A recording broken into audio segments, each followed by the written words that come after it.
then it's just difficult. Oh, what's going on? Hi everyone, I'm back. I was gone because I had school, and now school's finished. University starts in 4 months, and I have f*** all to do. So, here I am. And in this video, I am going to be explaining my brushless motor controller circuit and its past versions and what I'm hoping to do with it in the future. Hello everybody.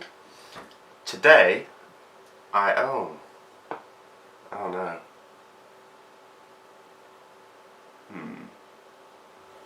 Oh, it doesn't matter. My intros, I've got all confused.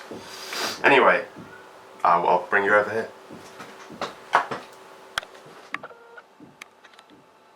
Hello everyone, you're here with me now, and I'm probably blasting the microphone to death, but that's because I'm a very loud person. So, this is fundamentally two different circuits. It's sort of the high power part and the low power part. I do the whole thing on breadboard, but this is high power, and I had it on a breadboard and then the breadboard died, so no, it's not on a breadboard. And then these are the motors I'm trying to control. So this is the one that I'm actually trying to control, but I'm just trying to get everything working perfectly with its baby brother first, and then I should be able to just plug it into this and hopefully everything will work. So the specs, this is a dodgy eBay one, so I don't really know anything about it. I think it said, I don't know, I bought it ages ago as well. The thing I like about it is that I can pull it off and admire its shoddy build quality. This one is not very well made either, but it cost me loads, so I've got to pretend it is. And this one's a bit better. You can tell it's good because it says made in China in very large writing. I think this is good for about 3.5 kilowatts, supposedly. I'm not so sure. It's pretty small, but we'll see. It has got very chunky wire coming out. So if we start at yeah, I'll explain this circuit first, and I'll say where it's come from. So it's powered by a PIC microcontroller, which is in here. It's a 28 pin, and I will tell you what type it is once I've sorted out the mess I just made. Let's see if you can read that. Then I don't have to read it. Come on. There we go. PIC 18F25K20. I have 3 of those, well, 2 now, that's a dead one. Because they are 3-volt chips, and I might have not known that. So that one got very, very hot. Yeah, but they do everything I need them to do. 28 pins, lots of inputs and outputs. At the moment I think I'm using 6 outputs and 4 inputs, but there's going to be a lot more once it's all working. So, sorry about the banging, by the way. Hopefully it's not too bad because I'm right up against the camera and I'm very loud. So at the moment this circuit requires 3 supplies, and that's not great because this motor is eventually going to go on a bicycle, which I have made. I put it on and then bad things happened, so now I'm trying again. And of course on a bicycle you can't have many supplies, so the idea is to just have one bank of batteries or something like that. At the moment I've got 5 6-volt lead acid batteries in a series, so I've got 30 volts. That does the motor, and then I've got 2 little power DC to DC brick things to give me the other 2 supplies, because they don't need to be very high current. And you'll see what they are for shortly. So, well, to be honest, you can get away with 2. Let me just move my little focus box to the middle. Why is it not in the middle? Ah, you can press... Ah, haha, clever. I've got some buttons, and if I press one of them it goes right to the middle, and then I don't have to find the middle with all the little arrows. And then I just go beep, and it focuses, and then move, and beep, and it focuses. It's great, this. So, the power onto this board, I don't have any 3-volt regulators at the moment, so here we have our 3-volt supply, runs through our wires, over to there. Then, it comes into here. I've just got 2 electrolytic caps to sort of smooth it out, kind of thing. And then it powers a few, so there's a few chips here. We've got the PIC, then there's also a 3-input AND gate, which is, I don't need 3 inputs, but it's what I've got. And what that does is you've got the so there's 6 wires, there's 6 MOSFETs, and they're controlled by 6 pins on the microcontroller. And for PWM you only need to modulate 3 of those instead of 6. So I've just picked 3 of the MOSFETs, which are these 3. They're the PWM ones. These ones just sort of control the state of the motor. And then basically the AND gate means I can then have a 7th output pin on the chip, and that'll give a PWM signal that'll then modulate all 3 of those MOSFETs. So that's nice. And then also, because it's a 3-input AND gate, I can then add eventually a sort of kill button that doesn't go through any microcontroller. You just press that, it's not ANDed with that input on all 3 lines, and then the motor just stops. We also have an inverter because these MOSFETs are driven from a Darlington chip. So when it's on, that pulls the inputs to the MOSFETs down, and they're N-channel MOSFETs, which turns them off. So if I unplug this, so you've got no power coming from this circuit, then all the MOSFETs turn on and bang. So basically the inverters to make the logic a bit simpler to think about with the chip. So with the chip, you turn the output on, that MOSFET turns on. It gets inverted twice, but because it's twice we don't need to worry about it. So that's the inverter chip, that's the AND one in the background. Focus, yeah. And then I've also got some LEDs on the 6 outputs. So these 6 outputs here, they go to the 6 MOSFETs on the high power board. And the LEDs basically just let me see what's going on. Of course, when the motor's actually spinning, let's turn it on. I'll turn my light off and then you'll be able to see a bit better. On. You can't really see much. Maybe the camera can see a bit more because of the refresh rate. No. Oh, I'll show you the motor spinning. You probably haven't even seen it spinning yet. Motor spinning. Nice. You can see there, I haven't actually got any bit of program that makes the motor start, so sometimes it can't start, but a lot of the time it can. I'll keep going until it gets stuck again. There.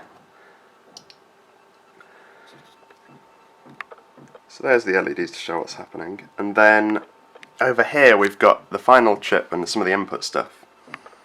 So it's a bit, I might have to do yet another video to explain sort of how the controller works fundamentally. I think it's especially now that I've got the microcontroller, it's quite a sort of standard way of doing it. But we've got these 3-phase brushless motors of 3 wires. So then what I do is here you've got the power coming along, that goes to the motor, and then it also feeds back into the logic circuit. And then it just goes through some filtering, and it also goes through some resistors, just a little network. And basically that is because this whole board is only at 3 volts at the moment, and these then go into a comparator, so I need to make sure whatever voltage is coming from the motor is well below 3 volts to try and make it work. So there's some resistors. I've also got some capacitors because especially when the motor's under load, you get quite a lot of switching noise, and that just cuts some of it out. And then this then gives you 6 lines, because I'll draw it. So this is a very poorly drawn motor, the way these are wired. Hopefully it's probably a delta actually. I don't know this kind of stuff. So you've got your 3 pins, or 3 wires, they go to the motor, or come back in this case. And these are the 3 coils on the motor. There's more than 3, but we'll just say there's 3. And what I do is basically each comparator, I'm trying to draw looking through here, this is not very easy. There's your comparator, little smiley face. And we've got 2 inputs, so one of them just comes from one of these pins. And let me zoom out slightly. There. And then the second input comes from this, which is a potential divider matching resistors across here. So if the motor was just stationary and no voltages were being applied, this would just be the same, so the comparator would just get all confused. But once it starts spinning, there's EMF induced into some coils, basically the ones that don't have power going through them. And I think it is actually a star. I don't even know which is star. This is delta, isn't it? I think it's star on that motor. But anyway, and basically that voltage and that voltage sort of fluctuate. So if you're looking at the difference between them, it's not a sine wave, it's sort of like this. And what we want to do is we want to switch whenever it crosses. And luckily the comparator, that's its favourite thing to do, is tell us when things swap. So then we feed the output, so we have that then 3 times, so you've got this for each sort of combination. Hence why there's quite a few resistors there. Look at me, I'm going full vlogger now. I would like to apologise for the banging. I don't know whether it's still going on. Oh, obviously it's still going on, what am I on about? Sorry about the banging in this video. So then, that goes into the comparator, which is, I don't know, it doesn't really matter. It's a 4 input one, but I've only got, four comparators, but I'm only using 3 at the moment. And that goes off into 3 of the inputs on the PIC. And the PIC uses that to know what to do. So what I'll do is I'll show you the program, maybe I'll sort of put it in. Then we also have, this is the final thing, this is a button, obviously. And there's just a little capacitor for some debounce. And that just goes into another input on the microcontroller. I'm just using that to start the motor for now. I think on the actual bike the whole thing will be PWM'd, so there won't be a button to turn it on and off, it'll just be a sort of control knob. And then we have the high power part of the circuit. So you've got 6 wires coming from here, they go over and they go onto this nice jumper which I'm very proud of. Watch this. I can just unplug it whenever I don't need it. But when you unplug it, bad things happen. So the MOSFET's no longer, well, the Darlington chip no longer has power, which means all the MOSFETs are on, which means many shorts. So don't unplug that basically. So we've got 4 wires here coming in. These are all N-channel MOSFETs. So this is the power from the beefy power supply, which isn't actually that beefy. It's one of these horrible Chinese ones. So power comes in through there and heads along into here. And then I've got these bus bars that I've made, which have, each one you've got 2 pieces of wire in parallel. I think they're 1 square millimeter copper wire from like household wiring. And then we also have another supply, which is almost shorting, which is basically added on top of this. So you can see these two are shorted together there. And this is so that's the high power supply, and then this is the other supply that's added. It can be any voltage, but I've got it at 8 at the moment. That is just because the MOSFETs need a voltage higher than the maximum main voltage. So this just gives us a little bit more. That's the thing that I can get using the isolated DC to DC converter. Sorry about the banging, I really hope it's not that bad. Otherwise it's going to be a bit of an annoying video. They're the resistors that pull the MOSFETs high when the Darlington chip is off. Then the insulated things, they're much thinner. I think they're aluminium. They're the signals to sort of turn the MOSFETs off, and then each MOSFET has a resistor that does something. Who knows what. Then there's a diode for reverse EMF protection, and then there is also a Zener diode which clamps the voltage on the gate, because at full power the motor will be at 50, you'll have another sort of 10 added on, that's 60, and I think these gates can only do 20, so I don't know what voltage Zener they are, probably I think they're like 15 or something. And then these are these lovely output terminals I managed to get, where you just push down on there and the wire pops out. Really nice. And then off we go to the motor. So there's not much to see when the motor's running. Motor running. Power. There. There's the LEDs. You kind of see them doing something. Anyway, yes. Hello, I'm at the computer now. Apologies for the banging in the background if you've got headphones and you can hear it, but I'll try and be louder than it. Hello, this is just me in post. I'd like to apologise for the popping that my microphone has. I haven't got any pop filter. So, yeah, sorry about that. It's not very nice. Than it. So, this is just some configuration bits at the start, we'll just ignore that. And then, these are just some definitions I've made to try and make the program a bit simpler to follow.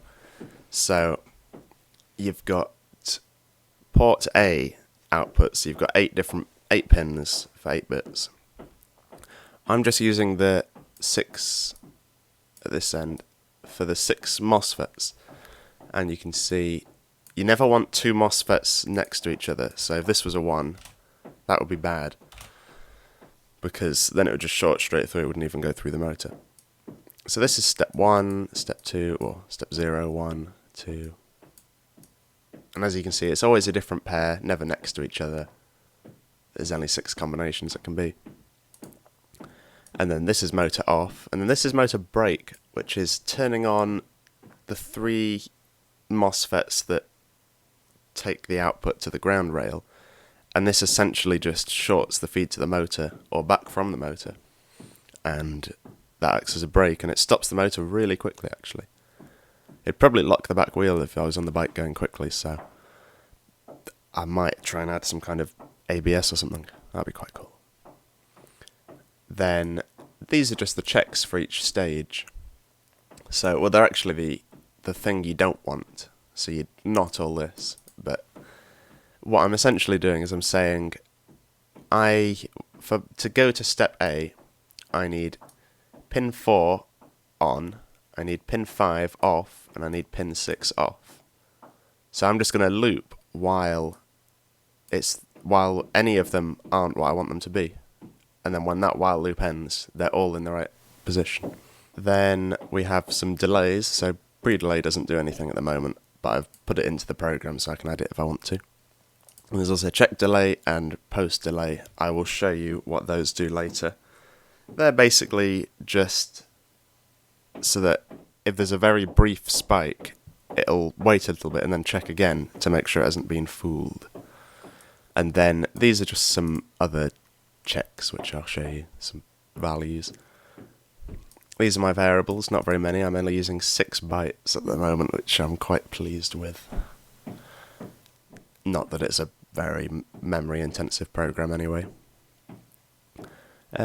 This is just initializing some things, so output A is all my outputs, C is my inputs, and this is just making sure the motor's definitely off.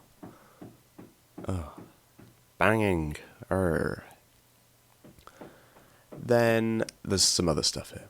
So this is the main program, and what we have is we have the step variable. So there's 6 different steps that the motor's in, 0 to 5 on here, and it goes. So if it's going in reverse, which I'll never need because it's a bicycle, then it would go sort of 5, 4, 3, 2, 1, 0. But it's going forward, so it goes 0, 1, 2, 3, 4, 5. So we increment through the steps, but then there's also a negative step. So you've got step -1. That's what it starts off as here. And step -1 is basically when the step isn't known. So if the step's -1, we're going to do each of those checks, but I've flipped them around now, so it's saying on, off, and it's an and instead of an or. So if it's in step 1, set step as 1. If it's in step 2, set step as 2, and so on. We also set the motor output to that step. The RC7 is the button, so if the button is pressed, do the motor. If it's not, turn the motor off and steps -1, because now we've stopped following what step the motor's in, so we don't know anymore. So that means when the button is then pressed again, step is -1, and we'll find out what step the motor's at. If we do know what it's at, it's not -1, so then we go to one of these. These are all identical, so I'll just go through this one. If step is 5, flips is 0. That is something that I'll explain in a minute. Then there's a do while loop here. I hope this is recording. Good. Count is 0. So then what we do is we say while the stage 0 check is true, which basically means while it's not ready to move on to step 0, do count check. So let's see what count check does. Count check basically increments the count, and if the count exceeds the maximum count value, which is 2500, turns the motor off and it sets the step to -1. Because that essentially means the motor's going too slow. And, well, basically it means the motor's stalled, and we don't want to just keep chucking power in there or something will get quite hot. So it works quite nicely. You basically grab onto the motor, slow it down enough and it just cuts out. Well, there's no point in it just stalling and pumping power in. So where are we? That's here. So it does that, and then once the conditions are met and the motor's ready to be changed onto step 0, we do the pre-delay, which is nothing at the moment, but you could add in a bit of delay. It might make it a bit smoother, but for perfect power consumption, you just want to turn it on at the right time. Then we set the motor to step 0. That's fairly obvious. We're ready to change it, so let's change it. Then we wait a little bit. So I think it's 50 microseconds. Yeah, 50 microseconds. So we wait 50 microseconds, which doesn't seem like a long time, but the motor goes quite quick. And then we check again. So that is basically, if you had like a tiny little spike, then we wait a bit, the spike will have finished, and then this is basically checking if that was a spike. So if it was the correct time to change, it'll still be correct, which means this will be wrong. Check is 1, and it'll break out the loop. Otherwise, if the output from the comparators now changed back, which is what these inputs are, 4, 5, and 6 come from the comparators, then what it'll do is it'll change the motor back to stage 5, or step 5, sorry, and then it'll do flips check, which does this. It's basically the same as count check. If you ignore that, I just put that within the function because it was in all of them, so save a bit of memory. It's basically the same thing, so increment flips, and if the flips is greater than the max flip count, which is only 20, then it turns it off and sets step as -1. And that would also happen if the motor was going very slowly.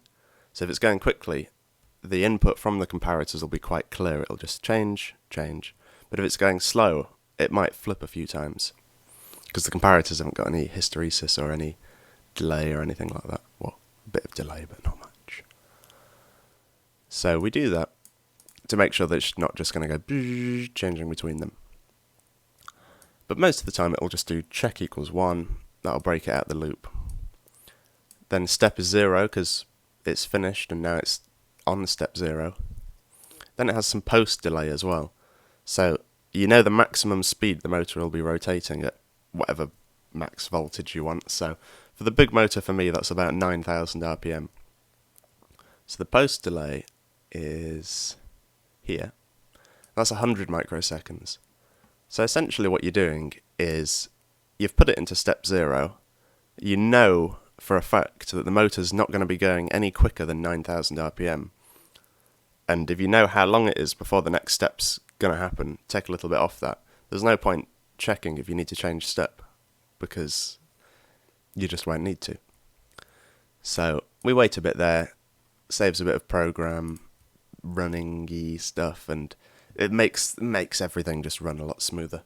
And what you could potentially do is, if you know, once it's running off PWM, if you know the maximum speed of the motor for that PWM duty, then you could change this. And that would probably make everything work even nicer. And then basically we just do that 6 times. So that's sort of what the program is doing at the moment. There's other things I'd like to add, so just lots of inputs, maybe like a few thermistors, LDR, so the bike puts the brakes on when it goes dark. Possibilities are limitless. Anyway, I'll return you back to the real world now. Goodbye. So now I just start rambling on about how I'm going to go about telling you about past and future motor controller things. So I'll just hand straight over to real me, about to tell you the past to this project of mine. Right, so this is the version that I'm at the moment, obviously, and this is controlled by a PIC microcontroller, but it's been through several iterations before that a while ago that sort of use different things. This is the first version of the brushless motor controller I've made using a microcontroller or any kind of processor, because I thought it'd be quite cool to make one just using discrete logic gates and things, and then I realised I'm not good enough to do that, so now I'm just using a microcontroller. But I didn't want to use an Arduino because they're just a bit boring. Everyone uses one, so I thought I bought a PIC kit programmer, so I thought I'd use one of these instead. So the very first version I made, which they've all been on breadboard so far, but I think I'm going to get a circuit board made, a PCB made for the high power part quite soon. Yes, so the first version was on breadboard, and that used a counter IC. I can't remember which one it is. I'll put it on the screen now, but it's like a decade counter. So you've got your clock input, and then it goes through 10 steps. So you've got step 0, put in your clock, step 1, put in your clock, step 2, and it goes up to 10, but then it also has a reset. So what I did is you've got step 0 to 5, and then when I got to step 6, I fed it into the reset, and that put it back to step 0. Feed in a constant clock, and it cycles through 6 steps. Then I put that through a load of diodes at that point, because I didn't even have logic gates really. And I ended up with 6 outputs, but instead of just going on off, it did all the different steps the motors need to do, which maybe I'll draw out something on the screen. And because basically you always want, you've got 3 wires going to the motor and they're either high, low or floating, and you always want one to be high, one to be low, but not on the same wire, it'll just show obviously, and then the other one's floating, and that's what you can use to detect the position of the motor. But at that time I wasn't doing that, so you just feed through, and then those lines would then, at that point they were powering NPN transistors, and they went into the motor, this same little orange motor that I'm using now, and it worked, it spun. But the tricky part was that there was no regulation at all, so you knew the exact speed the motor was spinning at, but you had to provide the perfect voltage. If you went too high, the motor would actually stall because it would spin, and then when it reached the next step, it would reach the next step before the controller did, so then it would keep going, and then it would keep being pulled back. So that was quite hard to regulate, but you could get it to go very quick. I think I got this motor to go up to about 18,000 RPM, I think. So that was quite nice. But there were flaws with it, and essentially it was useless because you were just telling the motor what speed to rotate at. If you put any load on it, the motor would just stall because it didn't have enough power to rotate at that speed. It wouldn't change its speed to adapt to the load at all. And then I stopped for quite a while. So I actually bought this little orange motor probably about 3 years ago, and I had it for about a year and didn't even use it. Then I thought I'd make that once I acquired the little counter IC I used. And then I stopped for a while, and then I got some logic gates, so I thought I'll make this again with logic gates. And it was just the same thing, it couldn't actually use, it could spin the motor, but it wasn't usable at all. So then, I'm trying to remember when I first made it have feedback. I think I did a few other things, so I had, I swapped the transistors for MOSFETs, which I guess are transistors, you know what I mean. Then, I think I'll try and find the pictures on my phone now to remind me what I did. So I don't have the very oldest pictures, they're not on this phone, but I might be able to still find them if I can be bothered. So what I'm looking at now is a picture. I've got the MOSFETs, they're still in the breadboard, so I haven't made a circuit board yet. And they're running this, but it looks like I've added some feedback. So I think the very first thing I did for feedback, I didn't have any comparators, so I used op amps instead, because I had quite a lot of those. And it was basically the same operating principle as this. You had your 3 wires coming in, feed them into the comparators. I think I was comparing slightly different things then. So I think I was comparing the 3 lines directly from the motor to the average of the 3 lines, which sort of works, but I found it's a lot less reliable than what I'm doing now. So that was the MOSFETs, and of course the MOSFETs and the breadboard. This motor's alright, because if you're running it well, it's never going to use that much power. But yeah, this one just melted the breadboard instantly. But I do remember at one point I bought another one of these orange motors, almost the same, and then I fixed the shafts together, because the problem is with the sensing the position of the motor is that you're also sensing the sense lines are the power lines. So when you're sending power to the motor, you've got to try and ignore the power you're sending and just look at the wire that doesn't have the power on it. And that seemed to be a big issue, but now it's not an issue. So that's something I don't really understand, but maybe there's a picture of that on here. Oh, there's a nice diagram actually. So I'll put that on the screen now. This is when I did it with the logic gates, but there was still no feedback. So you can see at the top you've got the counter IC that goes through the 6 steps. Then it goes through a load of logic gates, which then essentially combine some of the steps and do things like that, and make it the outputs that the MOSFETs want. Then it went to a switcher, which was for pulse width modulation, but there's no feedback, so this is all a bit strange. Then it went through a reverser, which swaps the things. So you put a signal in to like an AND gate or an OR gate, something like that, and that would make the motor run in reverse. Then it goes to the driver, which is some MOSFETs. But I don't know how I was expecting this to work. I think that's what I did at the start. I think I tried to use the feedback, but I still had a clock that would change the step. And that just didn't work, because you'd get a tiny bit of interference, it would change to one step too far, and then the motor would break. Well, not break, but go weird. What have we got next? Here it is. So I have... what's this diagram of?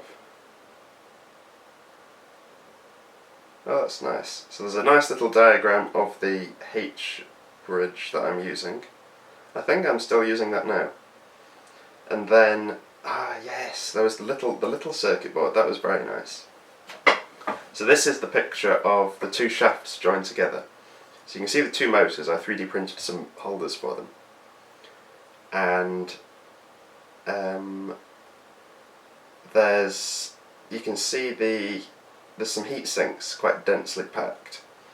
That's the 6 MOSFETs I was using, although I think I'd gone back to BJTs then. Because I didn't have any P-channel MOSFETs, but I had PNP BJTs. So that's the 6 transistors. Then there's 2 circuit boards with a lot of wires, 2 breadboards, and they have all the logic and stuff. And this I had essentially one motor was doing the spinning, and then another motor was doing the feedback, the sensing. And it didn't work great because it really depended on how well aligned they were. But sometimes they were aligned well, and it actually worked, and I remember getting so hyped about the fact that it worked. So then I thought, what I did then is I had the motors joined together, and I thought, what happens if I get the sense lines and just put them on the power lines?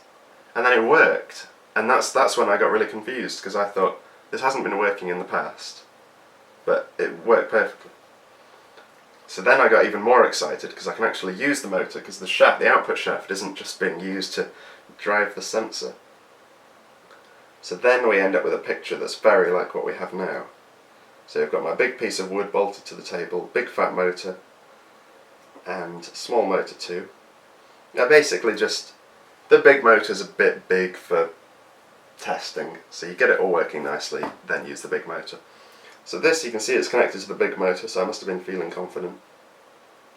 Got the same circuit board as I have now, and this driver, this was the one with hardware, so, well, not, no microcontroller or anything. So the feedback from the comparator basically just went into a big array of logic gates and things, and it did actually work pretty well, but there were just a few problems with interference and things. In a chip you can do nice things like I've done with this, with the checks. So you can say, sort of, take an input and then wait for a bit. It's quite hard to do that with logic, especially to make it so that how long it waits changes. So that's why I ended up just going for the microcontroller. Oh, here's a picture of the bike. So you can see it's a very bad bike, but it's nice. I 3D printed a mount for the big motor originally, turned the motor on and it just ripped the mount in half, so that's why it's held on with a shelving bracket. That red thing on the top bar is connected to the gear changing twisty handle thing. So I removed the click out of it, so you turn it and it's like a motorbike handle, and that then pulls a linear potentiometer in that red thing. You can see my nice orange wires, and also some interesting things with the chain, because this motor will do 9,000 RPM, but if my back wheel's doing 9,000 RPM, I'll be dead. So I need, also obviously I won't have any torque nearly enough to do that. So I've had to go through 2 sets of gears and chains to try and slow everything down as much as possible. But that's a completely different issue. I need to fabricate my own tensioners because there's no freewheeling. I removed that so that I can have motor braking and hopefully regen at some point. So then bikes aren't designed for the wheel to then turn the pedals, which is essentially what this is doing. So the tensioner goes all weird. So I have to make my own tensioner that won't do that. And there you can see as well, I've got the same power circuit, but it's got these massive heat sinks, which I don't think I really need. So that's why I don't have them at the moment. Go a bit further along, and you end up with what we've got now. So yeah, I've probably missed something, but if I think of something, I'll add it in post. But yeah, and then in the future, so what I want to do later on with this, I want to get it so that everything just works. So at the moment there's still issues. Turn the voltage too high and the motor stalls, grab it too much and it makes all these weird noises. I just want to optimize the program the microcontroller's running so that none of that happens and it just works perfectly. Then I'll put it on the bike, and then it's more mechanical stuff that I need to try and sort out.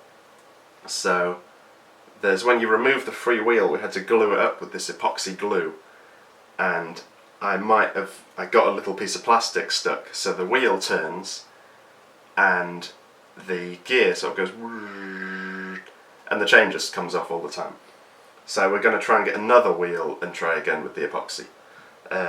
But yeah, the main thing that I'm struggling with at the moment is the pulse width modulation to control the speed of the motor. So that's what I'm working on. I'm sure there'll be more videos showing it all, but that's the end of this one. So I hope you enjoyed. Don't forget to like, subscribe, ring the bell, comment, and have a good day. Bye.